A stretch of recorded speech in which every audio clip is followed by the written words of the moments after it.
Hey there, guys. All right, today we are back with some more of the Great War. The Great War. This time, week 101. Man, that feels good to say. Soon I'll be able to say we're halfway. Soon, just 13 more weeks. I believe you guys said week 114, somewhere around there. British artillery at the Somme. Brusilov offensive implodes.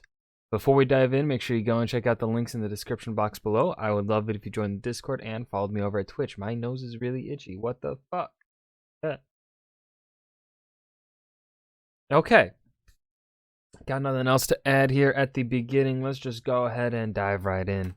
You're at war. I am at war. You're a general. You launch an offensive that does serious damage to the enemy and reaches the point where it may decide the war. All you need is for your army's other generals to attack your other enemy. But what happens when that diversion doesn't divert? Let's find out. I would be pretty fucking pissed, just saying. I'm not vibing with this intro, so it's a, I will say this about the new intro.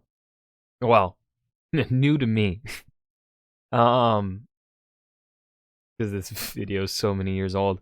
I think it's a lot more somber in tone, so it better fits, I think, the tone that Indy kind of wants to set when he talks about the Great War, right? He talks about it. This is a tragic thing.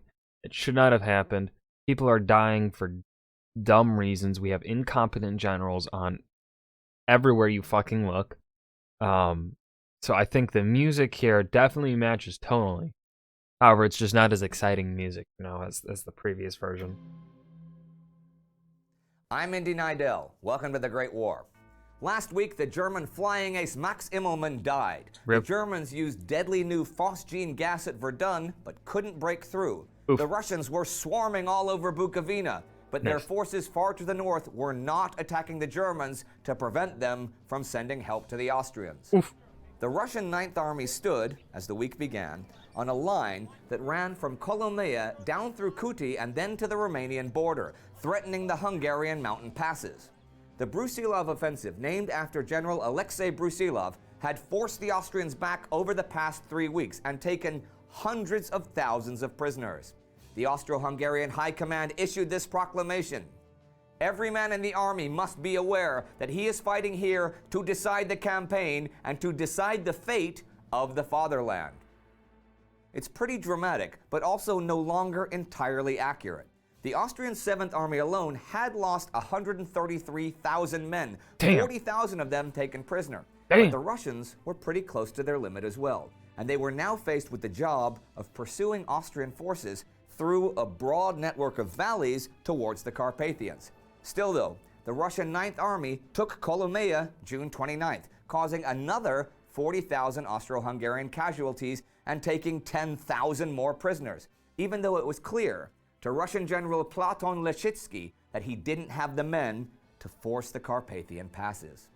But the Russians did have enough men to possibly destroy the remaining might of the Austrian army, if only that army was not reinforced by Germany. In order to prevent that, Generals Evert and Kuropatkin in the far north were to attack the Germans to keep them busy.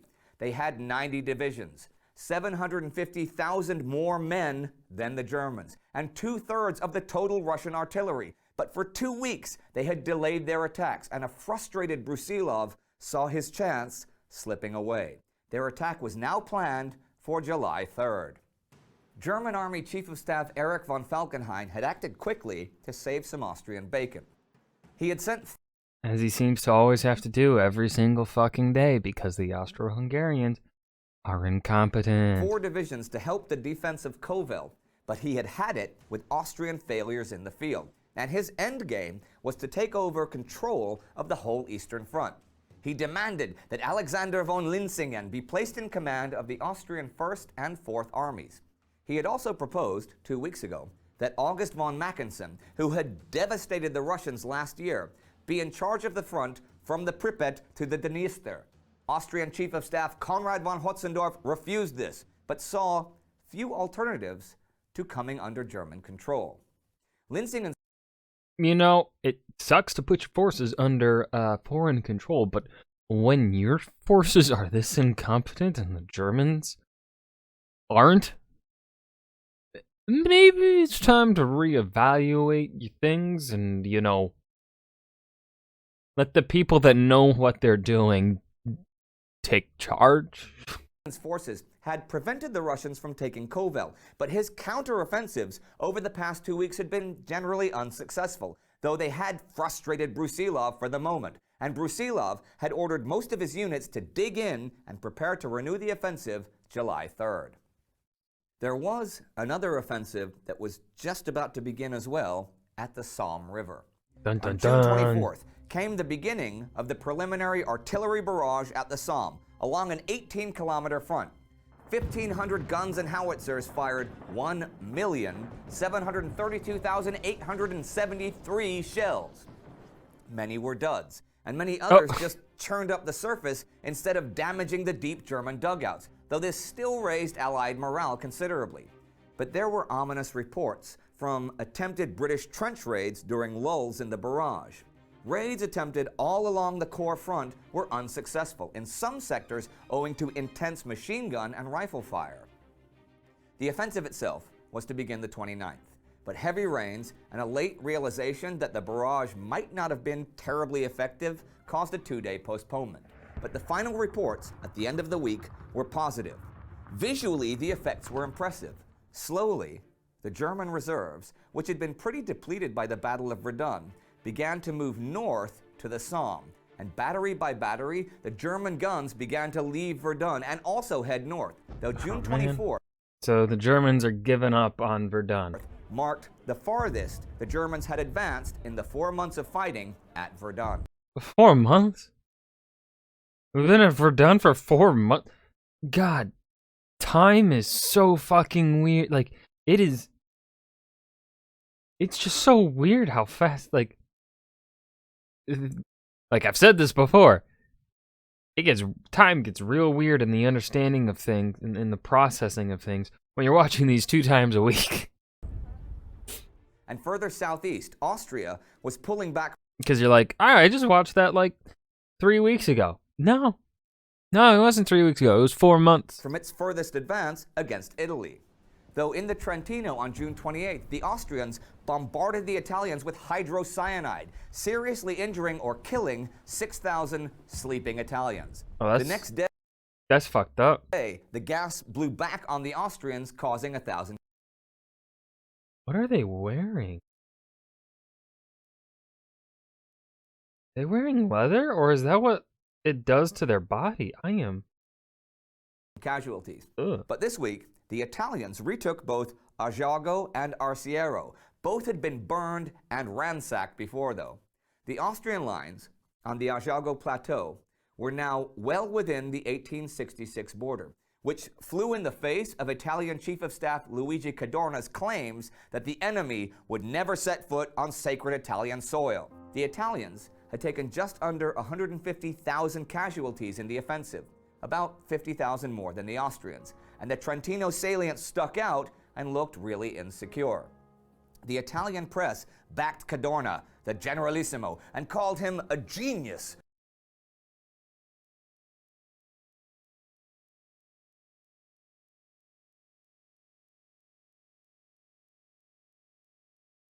Italy, I can't defend you for that. What the fuck? No. Get your shit together. What the fuck? A fucking genius?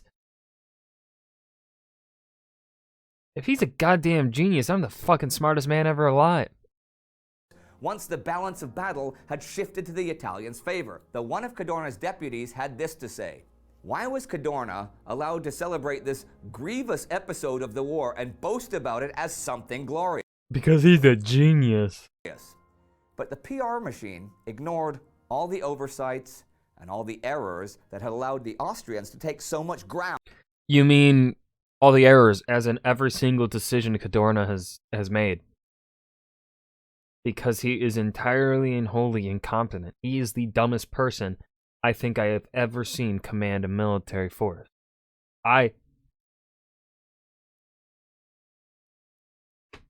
So quickly, and the Italian people were pretty desperate for some good news. Like, he makes the American generals of the War of 1812 look like geniuses. Okay? Conrad von Hotzendorf, the Austrian gains made were nothing compared with his disaster against the Russians. He had underestimated the men he'd need for the Italian offensive anyhow. He also overestimates his smarts. He didn't imagine how much difference a Russian attack could make. He didn't use General Boroyevich von Bonya and his army to make a diversion on the Isonzo, and because of all of this, his prestige in Vienna and Budapest was now at a new low. And here's a note. Well, maybe it should have been at this low years ago. To round out the week. On June 28th, there was a 3-day protest in Germany. 55,000 German workers took part. Karl Liebknecht, the one anti-war member of the Reichstag, was expelled from the Reichstag and sentenced to 2 years hard labor for urging soldiers not to fight. Later, it would be increased to 4 years. Oh. So the week ends with artillery at the Somme, poison gas in Trentino, tens of thousands of Austrian prisoners in Galicia, and protests on the German home front. I don't know if you've ever watched the documentary The Civil War by Ken Burns. I might have. But he illustrates a lot of the American Civil War with letters from the front. So I'm going to do that too. Here's a letter I found in Peter Hart's The Great War, written by Captain Charles May on June 30th, 1916, one day before the men went over the top at the Somme. I must not allow myself to dwell on the personal, but I do not want to die. Not that I mind for myself. If it be that I am to go, I am ready. But the thought that I may never see you or our darling baby again turns my bowels to water. My one consolation is the happiness that has been ours. Also, my conscience is clear that I have tried to make life a joy to you. But it is the thought that we may be cut off from one another, which is so terrible, and that our babe may grow up without my knowing her and without her knowing me. It is difficult to face. And I know your life without me would be a dull blank. But to you will be left the greatest charge in all the world, the upbringing of our baby. God bless that child. She is the hope of life. He's a bit overconfident in himself. He's like, goddamn, without me, your life will be blank. Damn, I wish I had some of his confidence. Fuck. To me, my darling, au revoir. It may well be that you will only have to read these lines as ones of passing interest. On the other hand, they may well be my last message to you.